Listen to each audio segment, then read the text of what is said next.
already. These guys are just ready to tear into each other. That's funny that you say JetEriksen, that, yeah, because go for it. I don't see toads that he's picking. Yeah, me either. That's what I mean. I was so like, he was the one saying as soon as you were announcing the Oktoberfest qualifiers, he's saying, "Oh, it's going to be a tournament." Trying to make a play on words for tournament. But hopping into this game here on the north side, we've got ArbuzBudesh against his opponent in the bottom right, JetEriksen. So looking at their decks here, we've got just some tier 2 picks, and Arbuz going for a 2 tier 3. I've been seeing this AV. I'm not sure if it's to me, it seems like it's an either-or thing. I've been seeing like Chip and a few other streamers take 2 tier 3s. Are you seeing this prevalent, or what do you think about this? I think the reason for it is that the game is shifted into more defensive style. So if you're able to hold on to all your units early on and just defend, you can definitely get those 3 tier 3s out, and I guess that's what he's hoping for. And sometimes it seems like you take some tier 3 units that aren't totally compatible. Like, I guess Fox kind of works with anyone, but I don't see Boar and Fox being two that necessarily synergize with each other. So I'll be really curious to see if we get both of them out. I'm wondering if he's grabbing the 2 different tier 3s because he wants to hit all his bases. Like, he may not build them together, but he may, depending on the type of units Jet has, he could pick a certain tier 3 that suits the situation. That's kind of that's been my theory so far, that players are kind of selecting 2 oppositional tier 3s almost, just to kind of see what the map holds for them and grabbing one. We see Arbuz moving in here with 3 lizards, seeing if he can snipe a corner farm, but JetEriksen kind of getting some good placement with his farms. That's not going to happen, but this campfire is going to go down. So really good early pickoff. That was a pretty defensible looking campfire for JetEriksen, but Arbuz taking it out early and kind of setting him behind, meanwhile grabbing a campfire of his own on the upper left-hand side of the map. Yeah, I'm kind of surprised Jet didn't maybe commit to an attack there, but I guess if Arbuz reacted quickly, he could have taken out his squirrels in the process, but he didn't. I guess Jet was okay with just losing the campfire there. Kind of playing with the new squirrels with their range 1. I've had a little bit of overconfidence issues trying to do the same things I used to do with them, and then just losing all my lizards, getting no damage done. So maybe there's a little bit of a still nervousness between these 2 players on how exactly lizards are supposed to fit into the game with their new balance changes. And I imagine he was down some squirrels as well, because notice he placed some barbed wire up on this little high ground here to, I guess, protect it. So he might have been down potentially 1 or 2 squirrels that he could have used to defend that campfire. That is some pretty weird barbed wire placement. So, AV, you got to tell me, how in the world does barbed wire work in this new patch? Well, now, pretty much any unit can destroy barbed wire if you set them inside of it, because barbed wire will take all the damage that it gives. So you could set a squirrel inside of it. It will end up killing the squirrel at some point, but it'll also do damage to the barbed wire. And do melee units still attack it, and do they take some damage while attacking it? Yes, because Andy Schatz did not like that the melee unit lizards could attack barbed wire without getting hurt, so that's sort of one of the side reasons why they were given 1 range, so that they weren't just barbed wire counters. Okay, so I thought I heard something about it reflecting some amount of damage. It still just does the normal whatever DPS barbed wire does to units within range of it, right? It doesn't if you hit it for 10 damage, it's not going to do a percentage of 10 damage back to you. No, it's only if it actually does damage to the unit. So a lizard will get hit by it, but if the lizard hits it, it also won't get extra damage. It'll just do the damage that it receives. All right, cool. I get it now. So we see both players taking an expansion here, going up to about even farms. Arbuz is in a pretty good economic lead here. He's got 10 farms on the map, and then that campfire isn't shown as a pig, but that is a 12th farm now for him. So he's got a really nice defensive position here to just kind of build up this economy and take a pretty early lead to just overpower JetEriksen. He's going to probably have to make something happen here soon. Arbuz's moving in, fighting across the water, taking out this barbed wire as it's building, and then just backing off, getting little advantages here and there. Yeah, I'm seeing a lot of players use their warrens to tank these days up on the front lines. This is why I'd really like to see some ferrets come back into play a bit to sort of stop people from doing this. I feel like I see him all the time on ladder, but yeah, I still haven't seen them in a lot of these like high-level matches. We've got Arbuz moving around into this crazy barbed wire. I'm not sure if he knew it was there, but he's going to take it out and just continue sneaking around, giving JetEriksen time to get into position. All of these soft lizards are not going to do super well. Oh, big miscue probably there with those squirrels getting nuked by that barbed wire. Wow, he must have just hit the wrong trigger, don't you think? He definitely did. He did not want to pull his squirrels to that, and his squirrels got absolutely obliterated. Oh. And despite a 14 farm lead, JetEriksen is going to push his now newly gained advantage into this expansion of Arbuz, taking out a bunch of farms, these chameleons tanking damage like they're supposed to do, and he's definitely going to get this gristmill and maybe the game off this, but Defender's advantage is still pretty strong in this game. Oh my god, looking at that army graph, he just plummeted bringing his units through those barbed wire. Wow. Man, this is why I don't know what the stream was focused on, but I only caught the tail end of that. I wish we could do instant replays for these kinds of things, because that was an absolute bloodbath across the middle of the map. Man, that barbed wire paying dividends, dude. Yeah, and it didn't even take out the barbed wire, so I guess who knows what. I guess they need to be in it even longer. So that shows that barbed wire, despite being attacked by any and all units now, still puts in some major work. I would like to see Jet perhaps keep putting on the pressure now, because he's quite ahead in terms of army, and he's got a farm already going on his expansion, so he's definitely ahead in all aspects. So if he just keeps pressuring, I think he can got this match. So he's going to move in and try to take out this gristmill again. He's got those chameleons to push, and that's going to definitely make it difficult for Arbuz to keep this push off. Taking out some warrants for free, these chameleons just putting in work, and I'm not sure if Arbuz has an answer. He's got to put off time for this. Oh, he ended up selling his tier 3, so he's not even going to get that boar out. He's got no boar explosion to count on. About even squirrel counts right now, but I think JetEriksen is going to possibly have too much. He's got up to 5 farms now. His reinforcements are trickling across the map. Arbuz might have to tap out, and sure enough, he does. Wow. Those cams were really helping him out in the continued aggression by tanking for him. That was pretty great. Yeah, I love chameleons just for that reason. They're such effective tanks, and then kind of contrary to the position that moles fill, they actually do pretty decent damage as well. And so it's really they're one of my favorite units. I've been running them for quite a while, and so that was a really good game. And I think that unfortunately Arbuz definitely lost it for himself off the back of that barbed wire brush with death with his entire squirrel squadron. 100%. He was also retreating in that time as well, and his lizards took damage from that barbed wire in the high ground, and he lost all his units for almost nothing. So yeah, because he was in the lead by a good amount. He was 5-6 farms up on JetEriksen, and he had an army that probably would have beaten Jets in a straight up fight, and just unfortunately. I think, tournament nerves get into part of this, and then just kind of like accidentally hitting that other rally. So we're hopping into game number 2. We've got a little bit of a new tile set here. ArbuzBudesh spawning in the northern part of the map. Along the left-hand side, we've got JetEriksen. Game 2, Jet's looking to close it out, and Arbuz is hoping to even it up. I like this set of like trees and houses that's separating Arbuz from this campfire. It's kind of cute. Usually don't see stuff like this. Yeah, I think it's great. Like I think I like the comment Chip made on one of his streams that like a lot of these maps just feel a lot more alive now. Like there's a lot more kind of clutter on there, but so far I think it adds more interesting strategic decisions, and then it also just adds straight up flavor and enjoyment to the watching of the game. So it is a welcome change in my book.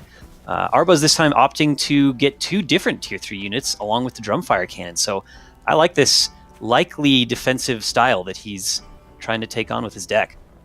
Yeah, he's really trying to force this game late, and if it does reach that, he's essentially won if he can defend a certain part of the map. But if he makes any mistakes along the way, he's it's going to be pretty hard to get there, like with that barbed wire pull he did. Yeah, these drumfire cannons, so many players at any kind of level like this, like these guys are so good at capitalizing when they see that drumfire going. Their scouting is so active that once that drumfire goes up, they definitely capitalize on it. And so I missed a little bit. It looks like Arbuz, did he get that farm on the corner there, or did he get pushed out? He got the farm, but he lost all 3 lizards. But it's still a pretty good tempo boost. But in the previous patch, you could take that farm without even losing 1 lizard. So I guess it's much harder to take an advantage from that. Yeah, and overall, I I agree with you. I don't think that gained him too terribly much because he still had 2 farms back at home that he hadn't built yet. Granted, he's got this campfire now, so effectively 9 farms to 8 with JetEriksen. So if Jet doesn't push or capitalize on anything soon, it's definitely going to even out into Arbuz's favor. Definitely. Both of Jet's farms are now finished, and he's going to have a little bit more eco for about 5 seconds here. Not much, but yeah, he will have to apply some aggression at some point. It seems like Arbuz likes grabbing these forward mills and campfires to put up those tanking warrens. And that's why I really want to see those ferrets come out. I want to see these players pressure these forward bases and kill some warrens. Ferrets have been absolutely kicking my butt on ladder, so I'm surprised not to see them at this level. Not that I'm any kind of great player. I hover between the 25 and 35 mark, but man, they just crush me. So Arbuz here throwing down his first drum fire. It's looking, I mean, by the way Jet's playing and the fact that he's taking owls along with him and that he's got an expansion, it looks like he's not interested in scouting this or trying to take it out anytime soon. And Arbuz, to circle back on that point you made earlier, I agree. I like his map awareness here to see that he can kind of extend his range of influence with this campfire because he has all these forward warrens, but it doesn't leave any kind of backdoor to his base because, wow, he's taking, mills and campfires all over the map to just... He's got this, like you can see on the minimap, he's got this line of vision across the center of the map that JetEriksen can't really make a move into his territory without him knowing about it. I think he realizes that his current position with the drumfire allows him to pretty much choke off Jet from the rest of the map. There's really, unless Jet takes this southward path all the way through, he can't really get behind Arbuz without going through this drumfire.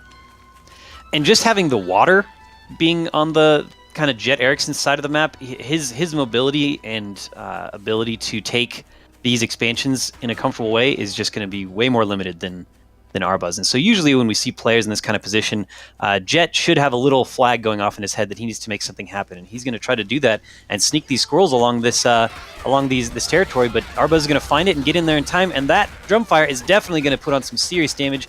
Jet is going to lose everything in exchange for nothing, almost getting that farm, but painful engagement and transaction there for JetEriksen. Arbuz pretty much losing nothing. Yeah, that was not the time to attack at all, because he had plopped down 2 Tier 2 Warrens to get his Chameleons out, meaning that he had less Tier 1 to fight against Arbuz's Tier 1 army, so he pretty much got wrecked in the Tier 1 game. And all he had was one Chameleon there. Yeah, kind of one of those anti-timings, where it's like you throw down this Tier 2, and it's like, cool, I have Tier 2, I need to attack. But you need to actually wait for those units to be done before they're effective. And I think he was gambling on being out of range of that drum fire. So...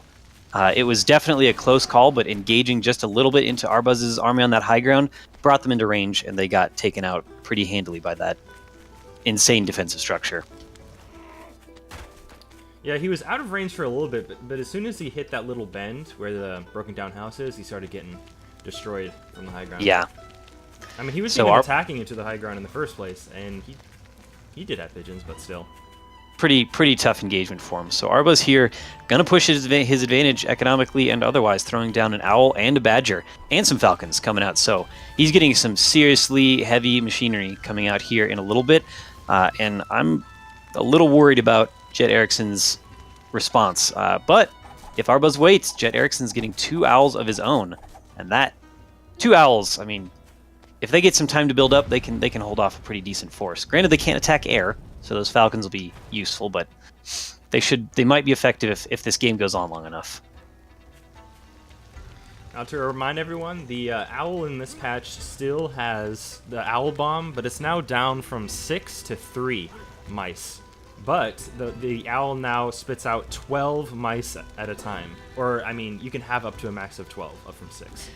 Yeah, I'm kind of like, what do you think about that? I found the struggle with me for owl when they don't do well is it's always a timing thing. So it's neat that they can have more, but I very rarely wait that long anyway. Do you use owls much, AV? I think the logic behind it is that the owl is something that gains value over time. So if your opponent doesn't do anything within that time to get up to 12, then it's pretty devastating when the fight comes with the 12. But that like sort of window in between could be a bit of a scare for the owl player. That is true, because these mice, they still have, I think they were brought down to 1 attack, but these mice still have like 10 health apiece, right? Brought down from 3 to 2, so less than a lizard. Okay.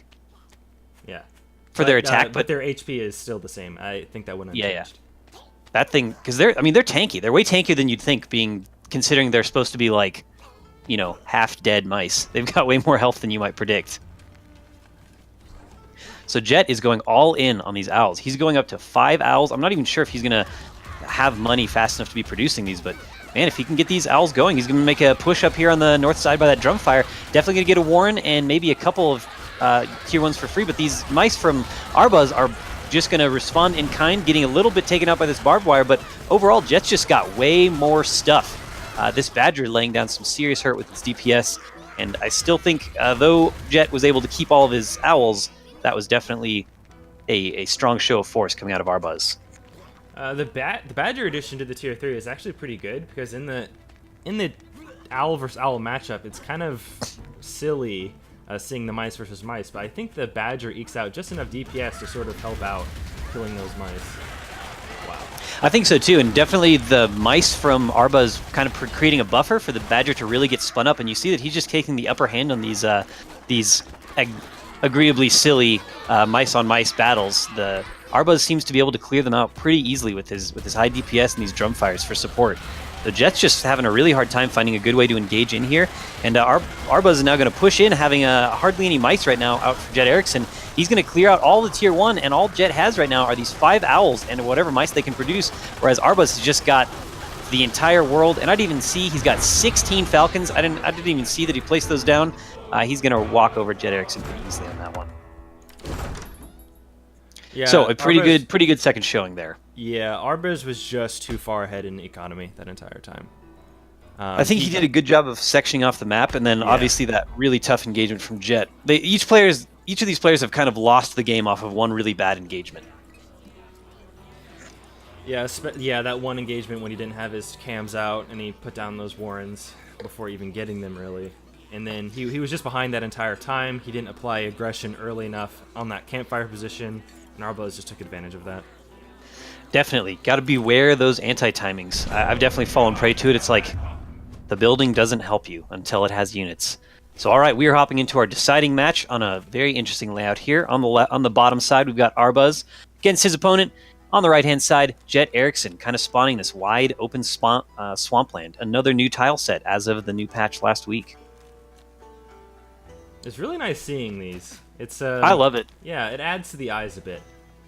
Yeah, I think it's awesome. I mean, this game was already beautiful. I guess some people have opinions on if they like pixel art or not, but regardless of that, I think this game looked amazing before, but seeing all these just kind of showed me that there's even more. We've got Jet taking a high ground mill right here. I'm not even sure what he's hoping to do with this. What do you think, AV? He might be hoping to do a MG proxy. Yeah, what's even going to happen? It'll split the difference between the two. Well, you'll see in a second. It'll split the difference between the two, and he may be in range to put down some machine gun nests. And I think he should have waited a bit. Yeah. Usually when you do this, you wait to put down like 3 or 4 at the same time, and I think he would have been in a good position, but he started putting one and should have showed his hand a bit. And Arbuz probably kind of being thankful that he's got those lizards, because despite whatever nerfs they may have gotten, they're still swift units and they still do decent damage, so they're able to hold off one turret at a time pretty easily. And he's going to try to respond in kind and take out a couple of JetEriksen's farms. He's definitely going to get the 1. He'll probably get the 2. There's no way he's going to get 3, and he's going to retreat with those 2 lizards. So really good trade. JetEriksen is in a super rough spot going into this last game. Yeah, I really like what he tried there, but he should have waited until he had 180 food, then plopped down a whole bunch of them, and he might have had a chance to tank while his MGs got up, and then he would have a chance to kill farms. But now he's behind 3 farms to 8, and that's not going to work. Yeah, and unfortunately, in a game like Tooth and Tail, it's not. It's intentionally supposed to be a little bit more of a straightforward and simpler arcade-style RTS, so there aren't a lot of options for sneaky, cheesy plays that Jet can maybe try to do to get out of this disadvantage against a lot of players. It kind of becomes a little bit straightforward from this point. Just being down 5 farms to 8, there's nothing that Jet's going to be able to do to just kind of like blow up this game. So Arbuz is going to clean up that sneaky grist mill from Jet and just continue building up his forces. It's kind of like, as Artosis always says, when you're ahead, just get more ahead. And it looks like he's going to do that, throwing down a fox. Oof. Yeah, that's a good move considering Jet's so far behind. He's just gonna really seal it out with that Fox. Because Fox now has been moved back to its previous damage value, so it can one-shot pigs and other tier 2 units. I think it only one-shots Falcons still, but it one-shots pigs and Falcons, and so yeah, this is going to be. It's just kind of like watching the beginning of the end here. I'm not sure. I just don't think there's much Jet can do about it. I mean, maybe if he gets these farms down and threw up a ton of turrets, he could hold things off, but he's still just going to continue to fall farther and farther behind. That's definitely an option, because if once he does put down the MG, the Fox can't really harass. But then Arbuz has his lizard numbers, so he'll just be able to take that out. Really, Arbuz would need to make all the wrong decisions from this point forward. Right, and on these really wide, I think this swamp tile set is typically more open. We see that it's just big, wide, flat land. Arbuz thinking about moving in. And so Fox does especially well when it has plenty of room to run around. So this is a really good tier 3 pick coming out of Arbuz, and he's going to be really thankful that he has it. So Arbuz here just posturing, deciding when he wants to go in, how he wants to end this thing. I think he's being sure, he's being safe, because he did lose that first game off of a silly engagement, so he's wanting to make sure he doesn't do anything like that. Wanted to wait for his Fox to come out so he can start doing some that poke damage, and this is just Jet's heart's got to be sinking when he sees this, because there's just not much he can do. Arbuz is going to push in, Jet's going to stand still and tap out. So really straightforward last game. I think maybe that machine gun rush was a last-minute decision from Jet. Maybe he's not really a cheesy player and hasn't done that much, because the few times I've tried to do something like that, I make pretty much the same mistake, where you just build one at a time and your opponent's able to take it out, and it just isn't super effective.